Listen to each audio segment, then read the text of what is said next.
great negotiators they ask really good questions. And so that's what we've learned to do. I don't really make offers. Make counter offers, but I'm countering the offer that the seller made me, right? So by asking great questions, the sellers make us the offer. We've got almost 20,000 people in our CRM. We've done tons of deals all over the country, from North Pole, Alaska, down to Florida, and so many places in between. This stuff really works. Welcome back to the Massive Passive Cash Flow Podcast. I'm Gary Wilson, your host. I'm so glad to have you back listening to the show or watching the show. If that's the case, we have some great guests today. Jenn and Joe, Delle Fave. Did I get that correct? Is it Fave or Fave? Fave. Oh, awesome. Okay. All right. And from beautiful Florida, and I'll let them talk to you more about that. We were just talking about the good old days of hurricanes in Florida. But in any case, great subject today, guys. This is all about creative purchasing techniques. And I was reading about Jenn and Joe, and they have a lot to offer. They've done a lot of what I used to do when I first got started, back in the 80s when interest rates were through the roof and we had to be creative, and once you learn how to do that, it's so much easier to identify really good opportunities in the world of real estate investing. So, in any case, without further ado, Jenn and Joe, thanks for joining us, guys. I really appreciate you doing this. It's nice to have some fellow Floridians on too. Thank you so much. Thank you for having us. You got it. So, hey, if you wouldn't mind, always like to ask this question first because I've never met anybody yet that said, "Yeah, when I was born, I was going to be a real estate investor or a real estate agent." You were going to be something else, doctors, nurses, astronauts, whatever. But what was there? Was there something you can go back to that got you in the world of investing, either together or jointly as a couple, or even individually, if you want to share? Yeah, well, he got me into it, so I'll let him start. Yeah, it was surely by luck. It was way long time ago, the year 2000. I'm 22 at the time. I am broke. I'm hanging out with a bunch of friends, and we're at one of my buddy's house, and he's tearing all this stuff out of one of the closets. And one of the things he pulls out is a real estate course that he and his mother bought on a late night commercial. Way back then, that's what they were. Well, he never opened it. Yeah. I begged him for the rest of the night to let me borrow it, and he finally let me. And was about making $3,000 in 30 days. I was like, wow, I need to do that. And actually, I still have the VCR tape right here. It says that. Oh, cool. $3,000 in 30 days. So I watched the VCR tapes. I listened to the audio cassette tapes in my car, read the book, and I did what it said. A month later, I put a deal under contract, and a month later, I closed on that, and I made $12,733, which, nice. if I had $1,000 to my name, it's because I didn't pay rent yet. So the fact I got a check this big was the biggest check I've ever seen in my life. I've never saw money like that. And I was hooked, absolutely hooked. So I met this beautiful wife of mine in 2008, and she was a teacher. I had a job at a car dealership, but many of us remember in 2008, the market was kind of dipping. And so we were starting to find deals right on the MLS, but these were fixer-uppers. Yeah. And that's what we started doing back then, is we'd find a fixer-upper in a nice neighborhood. We would remodel it. We'd rent it out, go to the bank, pull our money back out, and then go find another one. And, that's what we started really getting into. Like, now we have some rentals, and it's starting to feel real. Jen we got married, had kids. Jen walked away from teaching, and it was She ran away from teaching. No, just kidding. Well, I loved it, but yeah, definitely it was a time to start pivoting. And, really it was the time being in the dealership and being a teacher. We just never saw each other. And so Joe really opened my eyes that, with real estate, we could use this as a vehicle one day to work together full time, to travel more as a family. And so that's when I started getting on board with it. And the problem was the banks told him, in 2016, I think it was, at 10 mortgages, we're going to have to cut you off. And so that's where we had that pivotal moment of, okay, like, what are we going to do next? And stumbled into what we now know as creative financing. Awesome. By the way, I want to tell you this. We've cracked, I built 7 businesses and several holding companies. And my background is engineering, so I just can't help but track, measure, all this kind of stuff. And we've looked over the years from the brokerage perspective, who are our best investors, who are our best clients. Teachers is one of the top 7 groups. How about them apples? So Wow. it's amazing. Yeah, just regular people. And I mean, I wasn't born this way. I mean, I was going to be an astronaut. That's what I was going to do. I did work for NASA, and I did work on a space shuttle project. I got real close, but the whole thing about centrifugal force and spinning around, nah, I don't do those things at theme parks or any place. You know, so any case, uh, that's what I recognize as business. We all came from some other background, and almost every one of us started off from scratch, pulling ourselves up from our own bootstraps, our own money or lack thereof.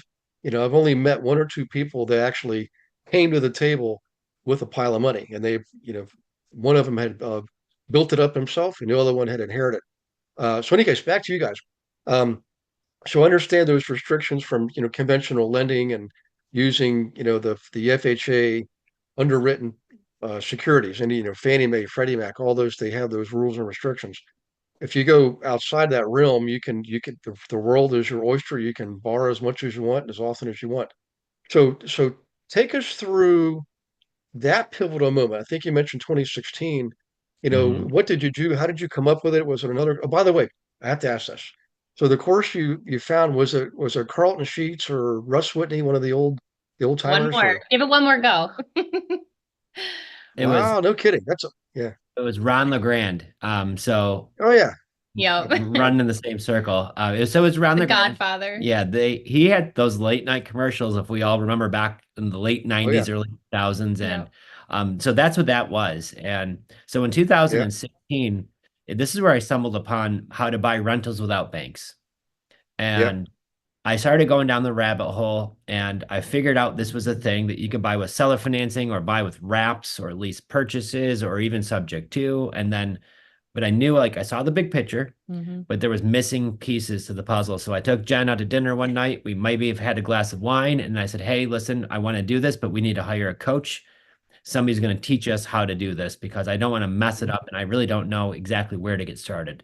So we did, Yeah. and it worked out well because same thing there. Maybe 2 months later, we had our first seller finance deal under contract, and this was the Mhm. first time we're not dealing with a junk house. This is a Hmm. really nice house. It's 10 minutes from where we live. Um, Yeah. the seller was open to doing seller financing. He inherited his grandfather's home, had it rented to a coworker, wasn't making any money, lived an hour away, Mhm. hated driving to the house for repairs. Hmm. He's like, "I just want to sell it, but I'm not taking a low offer." I was like, "No need to. I could pay your price if you're open to payments." And he said, "Yeah, I would be." So on that deal, I bought it with $100 down, which I gave him at McDonald's. I had a Mhm. 0% mortgage and a Yeah. $500 payment on a turnkey house. And when I did that deal, my head was just like, oh my gosh, like he's Yeah. now, instead of going through Bank of America, we're going to pay the Bank of Steve because that was the seller's name, Steve. And once we did that deal, and instead of just putting in a renter, we actually did rent to own. So our renter moved Mhm. in and gave us $10,000 to move in the house. Um, Wow. so we actually got paid a chunk of money to buy it. So once we kind of figured out that strategy, we're like, okay, Yeah. we're converting everything we have to rent to own. We're going to now buy more properties this way. And that's exactly what we did. And then Yeah. I still had my job and it was going up the corporate ladder, but things started changing in 2020. When my boss Mhm. asked me if I was going to quit my job to start a marshmallow factory, I said, no, I'm not. He's like, well, I'm going to give you a raise. I said, great. And then 2 weeks later, COVID happens and they shut down all of New York. That's where we were living. Yeah. And Jen was Yeah. the voice of reason because I had a very hard time thinking that I'm not going back to my job. And she's laughing at me 2 weeks into it, saying, "You're not going back." The security blanket of the W-2, the golden handcuffs, like that was no Oh longer. yeah. So I was really excited. We had 10 properties at that time. So I feel like Yep. because we had been working steadily throughout the years, like it was go time and I was beyond excited. So Yeah. yeah. Yeah. So that's when we went Then things. you We just, moved down to Florida. yeah. Yeah, that came in Yeah. 2022. That was another part of my plan. I thought if we just get down here for a month, I know I can convince him to move. And that's Yeah. things started getting exciting, Gary, because at that point in our lives, we had a different coach, and he says, if you're going to do this full time, you need to bring on some help. Yeah. So we hired Mhm. one of my buddy's brother-in-laws, and he was a 19-year-old pizza delivery guy. Another guy who is a 22-year-old bartender who looking back, probably served us the drinks that night that I asked them for coaching because the same restaurant. Um, Yeah. but so we brought them onto our team and we showed them what to do. And that's when we Mhm. went from doing one deal a year to now doing a deal every month. Right. And That's and awesome. yeah, and business Yeah. started growing. And then we brought on another one of Jen's friends, and now we started hitting double digits sometimes, like 6, 7 deals. And it just started happening. We're doing them all over New York. We started doing it in Yeah. Pennsylvania, even Florida. And then Yeah. my once again was the voice of reason, said, I'm not going to spend another winter. We're homeschooling the kids. We work from home and we're Yeah. buying houses virtually. Why don't we just go spend a few weeks in Florida during the winter, which found at Airbnb. We stayed for 1 month. We ended up staying for 3. So our Airbnb house must Yeah. have loved us because we just kept on renewing. And that's when Nice. we looked at each other and said, we're making the move. Yep. Yeah. If you don't mind me asking, whereabouts in New York were you living? We were from upstate, so Rochester, New York. So about an Oh hour yeah. from Buffalo, hour from Syracuse. So literally the snow belt. It was cold, gray, no sun ever. Oh yeah. I know exactly what you're talking about. I spent 24 years in Pittsburgh. I love the people of Pittsburgh. I love the sports, but those damn winters, man, gray, dreary, cloudy, no sunshine, just good, get me out of here, you know? But Mhm. in any case, one of my nieces went to RIT, Rochester Institute of Technology, and Oh, yeah. her mom, my sister, lives in near Cooperstown, Oneonta area, Yep. Yep. a lot further south.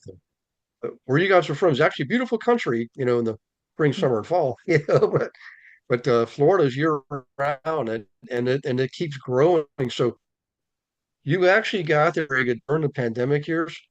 The influx of people moving to Florida was beyond any previous measure. It's just crazy. It was like 1,000 people a day or something at one point. Mhm. Um, so okay, so far so good. You've got your some properties that you're able to live off of it, which makes you financially independent. Now, what is it? What does the future look like? At one point, do you think you'll be financially free, where you can have maybe like a GM kind of manage your portfolio for you, and then you guys could travel the world on a your own schooner, teaching your kids from the Mediterranean or the Indian Ocean or whatever. Have you thought about that, like the true financial freedom threshold? Yeah. That's actually, it's so funny you say that because we're planning a trip. I want to do it next summer in Europe, go for a month, um, go Yeah, to Italy, go to England, get out for a month, and have things. So we have an executive assistant who now manages our rentals. With rent to own, you don't get the phone calls that the toilet's plugged. Like they just go call a yeah, plumber to fix it. So we love that. So it's a lot more passive than just rentals where yeah, you're the one taking the calls. So we have an assistant who does that, and we are constantly looking at new deals all the time. So we actually have. It was our babysitter. We found her on care.com. She's amazing. She moved to Florida the same time we did, and she just graduated college and she was babysitting kids. And Jen and I both loved her. She was awesome. So we asked her if she would want a job learning real estate. And she's like, I don't know anything about it, but if you train me, I'll learn. And so now she's the one working with sellers to make deals for us. So now yeah, I'm sitting there looking at tons of leads. She's doing that. And now I'm able to just look probably maybe an hour or two a day and just looking at the leads that we have and seeing what kind of deals we're able to make from it. So even as far as awesome, last night, it's 7 o'clock last night, and she's making a deal for us while we're having dinner. Mhm. awesome. Yeah, So that's you're definitely you're actually already there. You've got the pieces in place.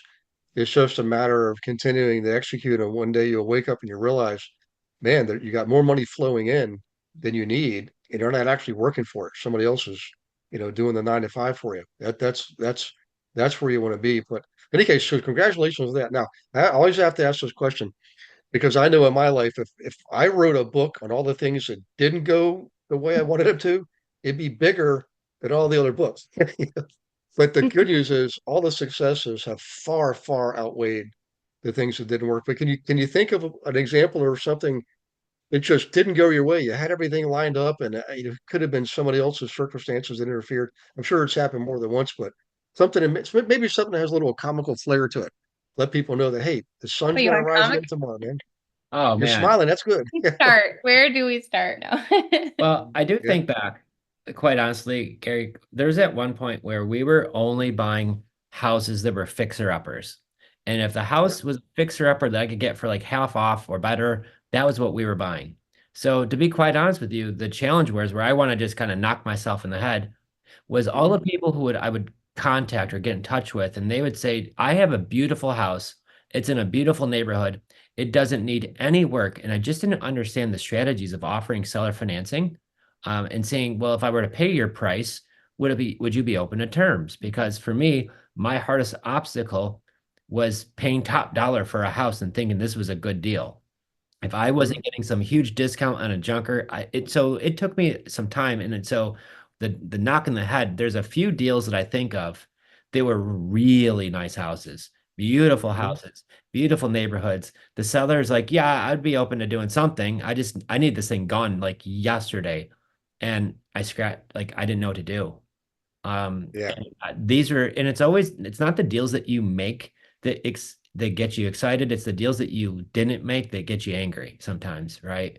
Or it just kind of weighs on you. So Yeah. some of those deals that we didn't make, that we could have if I knew these strategies, oh my gosh, right? So Yeah. that's where I think just getting around the right people who are going to be there to kind of walk you through these steps. If I had you looking over my shoulder back then, you could be like, Joe, offer them seller financing. You could pay their price because you're going to do it in payments, and they have a really low interest rate, and you're still getting a deal on the house. You're not overpaying, but you're not getting it for half off either because it's not a junker. This place is gorgeous. And if I had that Yeah. kind of guidance, I know I would have made a lot more deals and got to where I want to be even quicker, but I don't know where it is I want Yeah. to be because I love what I do. So I don't think there's like an ending date. Like, um, Yeah. Yeah, he's somebody who's always going to be like crunching the numbers, hopping on a seller call. He just loves making deals. Did you know that you can participate in class every Monday? We call it Monday Night Live, 7 p.m. Eastern, with me and dozens of other investor agents from around the country, in fact, the world. Every Monday, totally free. No selling, no recruiting, just straight up education on anything and everything in real estate. And we have a lot of good guests coming on once or twice a month, bringing in expertise on subjects like how to buy a house with crypto. Okay. How about them apples? What about AI? How's AI affecting our business? How about the metaverse, blockchain processing? We're already using it in title work. So come on to Monday Night Live. Be ready to take notes and ask questions because it's live and engaging, and you get to participate by asking questions and meeting others. So we'll see you there. Go to realestatewithgarywilson.com, click on the resource tab, drop down, and you'll see Monday Night Live. And in there, you can see one of the most recent classes. But more importantly, you can register for class as many as you want going up to like the end of the year, I believe. So in any case, do that. We'll see you on Monday Night Live. Look forward to meeting you in person. Take care. Yeah. I love it. Well, the good news is you like what you're doing. And I Yeah. mean, I feel the same way. Every day I wake up, I'm just as excited as I was years ago. I look forward to it, and I can do it from anywhere, the beach, the mountains. I mean, I'm in the mountain. I'm looking over Shenandoah Valley right now, you Oh, know, wow. but, what's interesting is, uh, the fact that you're doing that means you've got longevity, and eventually you may want to consider teaching too, because it's very, very fulfilling. I never years ago I always wondered why are these guys teaching if they're so good at what they're doing? Why don't they just keep doing what we're doing? Well, the thing is you as you go through life, you go through changes, and one of those is, at least most people I experience, you want more fulfillment, and it's easier to gain more fulfillment by serving more people. When you Mhm. have your own model going, your world's kind of self-contained, but when you open up to the world and you get better at it. I mean, you have people get angry at you and people that complain and blah blah blah. You know what? Let them go. But when you start helping other people, it's an amazing, amazing feeling. And I mean, I teach a lot of people for free. Like I teach a class called Monday Night Live every Monday night, 7 p.m. Totally free, open to the public. We're not selling anything. We're not recruiting anybody. Just straight Wow. up education. In fact, this Monday night, one of the guys on brand spanking new, he said, I'm working with one of your guys named Dutch up in Virginia. This guy was in Charleston, South Carolina. He said, we came up with a way to get owner financing. Looks like it's going to work. Do you think this is a good deal? Of course, I'm just hearing this in a class. And I said, well, without any other information, yes, it sounds like a good deal. But have you considered, seeing if that mortgage the current owner has is assumable? People are shocked to find out how many mortgages actually are assumable. And I said, by the way, if it's not, you could put it in a trust, the property in a trust, and then do a subject to. So we do that all the time. It comes up every class. Somebody's coming up with something. It's usually the newer agents and the newer investors. But um, maybe I might even have you guys to come teach class one Monday night if you're interested. It's Love it. live. Yeah, you're Yeah. real people all over the country too, by the way. So Love it. Would Fun. love to. yep, You say the date, I'll be there. But no, and I love sharing these examples because I think of like, yep, when you say helping people, we just had a couple. Mhm. His name is Derek, and Derek reached out to us because he's got a house mhm, in New Smyrna Beach, Florida. yep, Now, this house is 2 years old. They just built in mhm, 2022. They're living there, and his job took him from here to Austin, Texas. So he's mhm, already in Austin. His wife's behind, kind of packing up. He's like, Joe, listen, I don't have a lot of equity. I just want this place sold. I don't have time to even list it with an agent. I'm gonna even leave some stuff behind, which he felt guilty for, but we tell him mhm. we can. Um, and I said, we could buy it if we could just take over your payment because you have a 4% interest rate. And the Yeah, payment with everything included is like $1,900. And this is a nice house. So it's going to rent for probably about 2,500 and it doesn't need anything. It's brand new house. So he says, if you could do it mhm, $12,000 down, you got a deal. So for $12,000 down, yep. we've paid some money in closing costs because Florida got to get theirs too, and title company and all the other good stuff. So there was Oh yeah, fees to it, but then nonetheless, um, we have a new house in Florida with a 4% rate that cash flows, and awesome. we helped him out because Yeah, he's already there and he's thrilled. He's like, I feel so bad. I left a few things behind. He didn't leave it like a disaster, but Just a stuff. Yeah. couple of old things. So, for us, we could yeah, help them with the move, make it stress less, make it super easy for them. And then I could buy another rental that I don't have to hire a contractor. I'm not having to put a new roof yeah, on there and the windows are old and the sink and the bath. Nope, this thing is ready to go. yeah. So your basic strategy is you're buying value. You're looking properties where you can increase the value of the property, and then you're doing rent to own. Do you ever do lease options too, or on the rent to own? What's your typical time frame they have to go get through a mortgage? 3 years, 5 years, 1 year. Yeah, so what we like to do is we like to give them usually about 2 years in the beginning. However, if Hmm. they don't get it done in 2 years, we just renew the terms again and let them stay. I'm Hmm. never going to kick somebody out of a house. As long as they're treating Yeah, it great and they pay on time, I'm set it and forget it. And we've helped a yeah, lot of people now execute that option to buy, and they do. And we've helped a lot of people turn into homeowners. And everybody's always, well, you're going to lose a door. I'm like, well, we do get a big old check once they do buy the house, and we could yeah, buy more deals with that big old check. Hmm. So that's not a bad thing, because yeah, there's so many cool things you could do. I didn't even know, but roll it into a 1031 exchange, and then when Gary says I need 10 grand down, I'm like, cool, I got a money burning a hole in my pocket, and I could lose one door, yeah, but turning into three or more. And then when I buy yeah, those three, what do? We get large non-refundable option deposits when our renters move in. So it just turns into more yeah, cash. yeah. I love it. I've had people say too, well, why would you sell something? Because of the power of compounding, it's going up in value all the time. The rent increases, and I understand that completely. But what I Hmm. always ask them to do is, now do the calculation. Let's say if you did sell it now, you could clear 100,000, you can net $100,000. What is your net operating income today on that property? Maybe it's 1,000 a month. How long would it take you at 1,000 a month to earn $100,000? Not taking into consideration the future value of current cash flow and all that stuff. And then when they see it, they realize, oh, wait, that's right. I could buy four more properties by cashing in on this one. And that's real compounding there, you know? Yeah.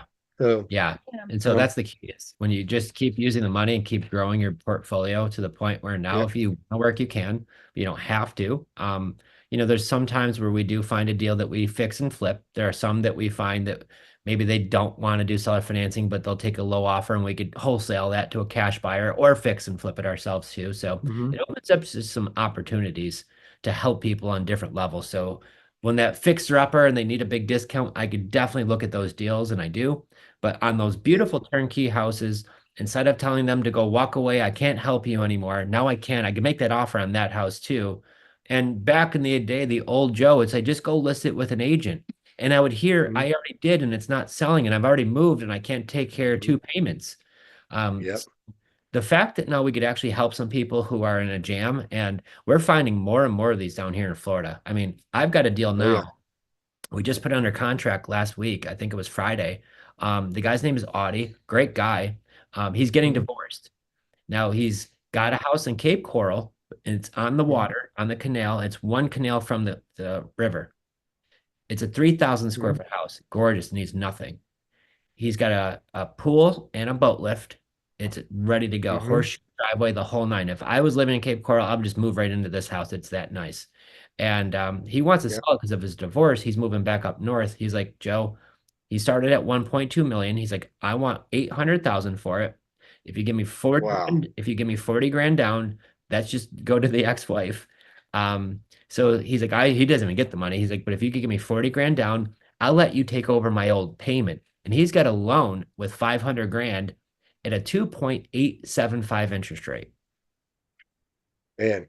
Under What 2.9. do you yeah. Well, I'll be looking for the invitation to your pool party, I'm you know? telling you, So it's a nice one on the canal and everything. So, yeah. if we didn't have all the kids' activities up here because we live like the Sarasota, Bradenton area, if we didn't have that, we would.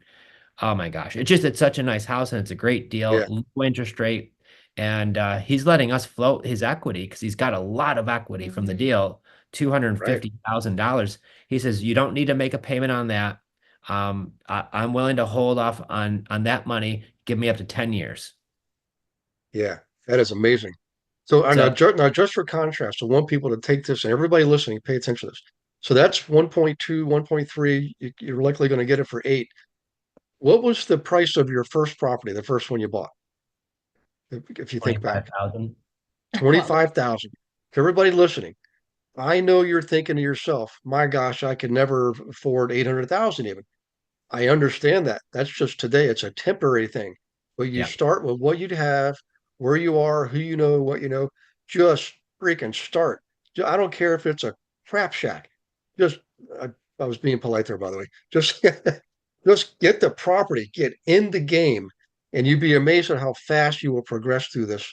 I mean, it's amazing the stuff that I've done.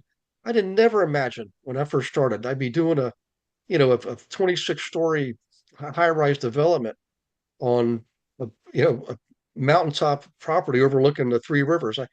I just no, that was not part of my mindset, but now it is because I mhm. started off with little teeny properties that need a lot of work. So hey, I knew we are going to run out of time real quick here, and I've got so many questions I want to ask you. Um, I wanted people to understand, just like everything in life, there's pros and cons, right?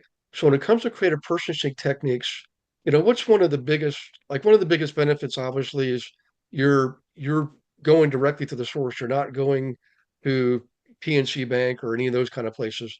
But what are some one or two other benefits? And then also, what are one or two of the disadvantages, perhaps, if there are any, if you don't mind sharing that. I want people to get the whole truth. Mhm. Yeah. So I think the benefits is I could buy a property without having to get a credit check. I'm an 800 credit score, but I don't need a credit Mhm. check. I don't need a bank approval. I just could negotiate directly with the seller. I love that.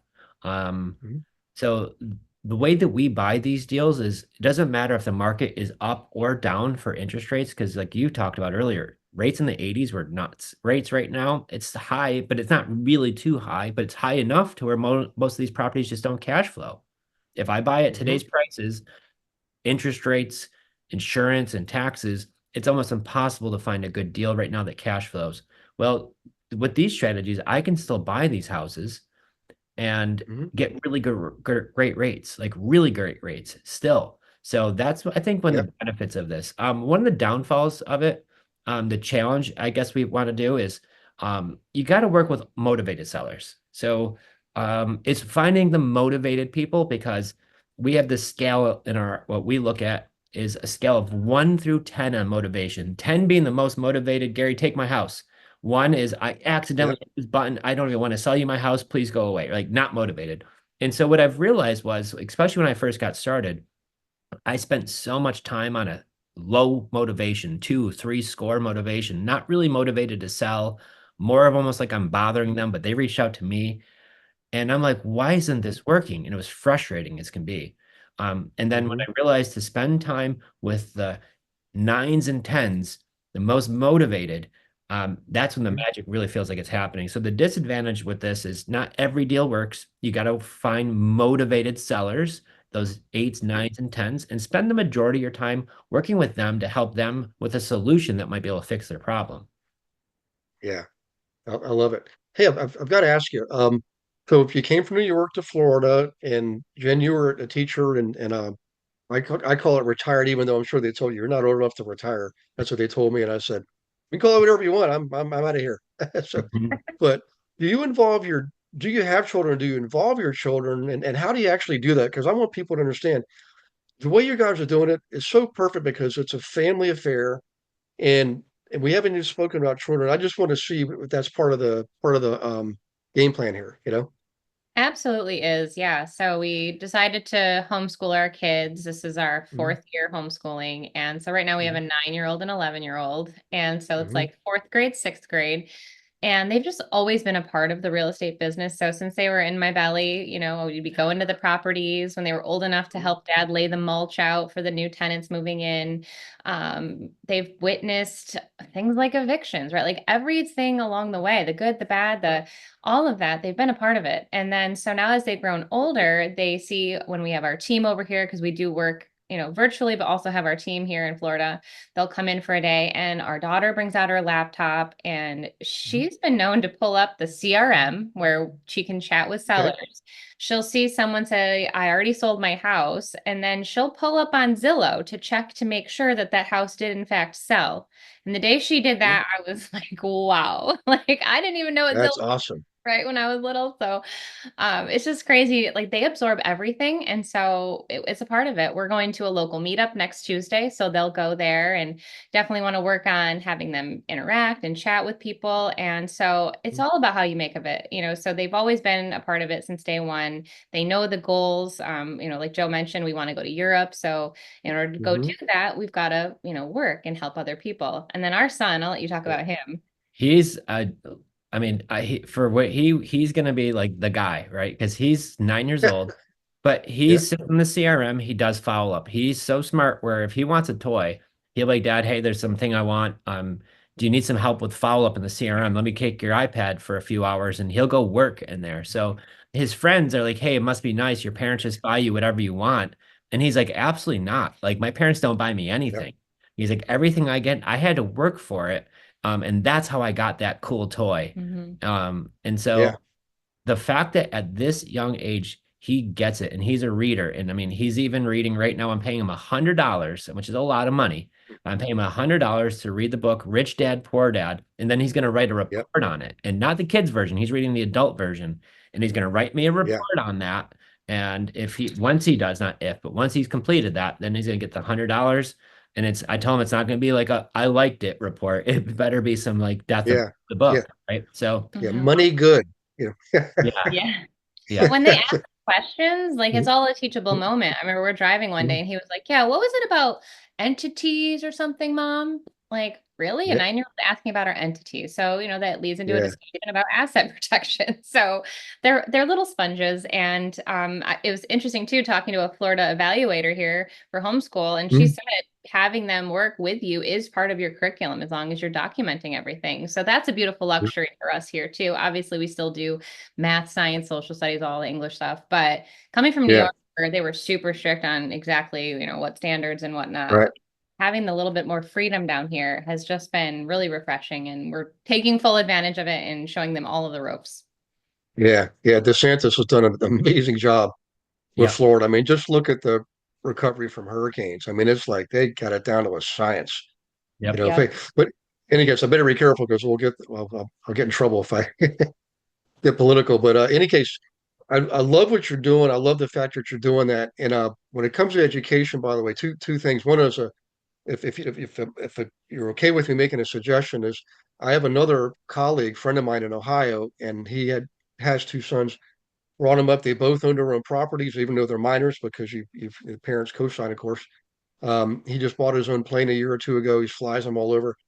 But the kids he started when they were 7 and 11. Now they're 11, and the oldest one just turned 16. The oldest one wrote a book last year, and now the younger one wants to write a book. And I can introduce you to a editor publisher who does this stuff. very inexpensive, but maybe have your oldest, the daughter is the oldest, right? Yes. You know, maybe, and not don't push it, but just introduce the subject. I mean, a younger was writing a report. Say, hey, how'd you guys like to write a book for other minors to read, other children to read, just like you, that have no idea what's possible and what you're able to accomplish. And man, you'd be amazed at the. I mean, you talk about a homework assignment. So just an idea. You can I love that. reach out to me later, and I'll help you out with that. But also when it comes to education, I know a lot of people listening are thinking, I understand what you're doing. I get the math, but how do I approach people? Like, how do you educate your consumers when you approach them so that they see why this is good for them? Like that, it's like a moment of education that occurs, and it's probably different for everybody. But is there a formula to follow or certain steps, one, two, three, that you can share with people so they feel more confident trying to do the same thing themselves? Yeah, and we could share that with your audience, the steps that we use, because we have a website and we have what we do is it's a script, but it's not really a script. It's just a series of questions, but they're in the right way. And you've probably heard the same thing, so I didn't make this up, but great negotiators they ask really good questions. And so that's what we've learned to do. I don't really make offers. Make counter offers, but I'm countering the offer that the seller made me, right? So by asking great questions, the sellers make us the offer. And by asking these questions, we actually find out all of the pertinent information that we can. There's some times where I could buy your house and that makes sense. There's some times where maybe your best bet is actually just go list it with an agent. And so I'm just very Mhm. upfront about that with every seller I talk to. But from understanding their situation, by us asking the right questions, by having the seller make us the offer, if this is something Mhm. that's in the range for what I like, we're going to have a further conversation about it. And if it's something that where Mhm. it's like, hey, this is the deal, go write this thing up right now. But there's sometimes too where a seller says, oh, I'll do seller financing, but I need half of it down, which is probably not going to be a deal, and that's okay. So you Mhm. got to find out their situation. You got to ask the right questions. And I'm a big believer of if you do, the seller will make you the offer. So the script that we Yeah. use, we've got almost 20,000 people in our CRM. We've done tons of Mhm. deals all over the country, from North Pole, Alaska, down to Florida, and so many Mhm. places in between. This stuff really works. So we have it on our website. Our website is creativefinanceplaybook.com. So Okay. creativefinanceplaybook.com. And if you go there, there's a tab to Mhm. get our script. It's free, doesn't cost you any money. But if you're going to do it, you got to keep it exactly the same. Don't change it. And I Yeah. think that's the wonderful thing is I know when I first got started, Gary, I was like, well, what do I even ask these people? Like, what does the Mhm. conversation look like? And well, if you just ask these questions, and most of the time I'm even doing it right on Messenger or texting, just Mhm. copy and paste one question at a time. I'm like, well, this is a motivated person. Question two, Yeah. why are you selling? If you're just kicking tires and I just want to know what my house is worth, is a lot different than, well, I've already relocated out of state. My house has been vacant. It's been on the market. It hasn't sold. My I just dropped the realtor from the listing and I can't make two payments and I'm in a really bad spot. Can you help? That's a whole like Yeah. stop what you're doing, call that one, right? And they're going to give us that information by our script. And so that's why Mhm. I've worked on it very hard for a long time to get it to be just in its sweet spot, and it's really great. So that's a little Yeah. gift from the audience. Go there, get that. But then when you get it, use it. Yeah. So the website is creativefinanceplaybook.com. You got it. Excellent. Okay, good. And can they get on there and set up a call with you just to have maybe they've got a deal? I mean, would you get involved with deals if they're out of state or other places in Florida? Okay, awesome. I'm a deal maker. I love it. That's my favorite thing. When I'm not working, it's also my hobby. So then I get to do this even then too. When I'm not Yeah, working, I still am on Zillow. It's so weird. If I'm by the pool out back, Mhm. I'm yeah, by the pool on Zillow or yeah. whatever. So yeah, absolutely. Or just call my phone or text me, my cell phone. If you don't want to go to the site, that's great. But if you want to just text my cell phone, 585 207 2240. That's my cell phone number. I'm going to text you back or call you back with or answer when you call. So if you have a Okay. deal that you're working on and you think that this might be a good fit, We've done them all over the country. So I'm familiar with different pockets because everybody's a little different. But yeah, if you've got something to look at, I'd love to help. Yeah. Well, I'll tell you what, I really appreciate that. Great way to wrap this up too. So everybody listening, just remember the website, creativefinanceplaybook.com, and the phone number. And about 1 out of 100 podcasters will do this. So thank you for doing this. It's 585. Is it area Yep. code? Yep. It's 207-2240. Hey guys, if you're listening, don't sell yourself short. When someone like Jenn and Joe offer you this kind of information, because this has been an awesome podcast, and give you the website and their phone number, take them up on it. One phone call, one conversation can sometimes propel you on the path you want to start out on. That's how it happens. I mean, I know Ron LeGrand. I've known him for years. I met him at a conference in 2012. We had dinner together. Then he invited me to Jacksonville, and I went to go visit him at his place, and we had lunch together. Then I spent a whole day with him. Then I spent a weekend with him. And then he had me get up on stage to speak to his people. And that's just how it goes. And next thing you know, I'm doing this all over the country. I don't do that Wow. anymore. It's a grueling. It's hard on the human. Your body is going to have a hard time traveling around the country eating restaurant food every day. Let me tell you. Yep. So I do everything from home anymore. But in any case, awesome podcast, guys. I really appreciate you being on here. I appreciate you, listener, listening. Please leave a review. Man, your reviews are like everything to us in the podcast world. We don't get paid for this. I get to meet cool people like Jenn and Joe and build networks and have friends and colleagues all over the world because of you and your reviews. So we really appreciate that. Jenn and Joe deserve it. God bless you and your loved ones, and we will see you on the next Massive Passive Cash Flow podcast. Thanks for listening to this episode of Massive Passive Cash Flow. Be sure to go to realestatewithgarywilson.com to join our community and start building wealth today.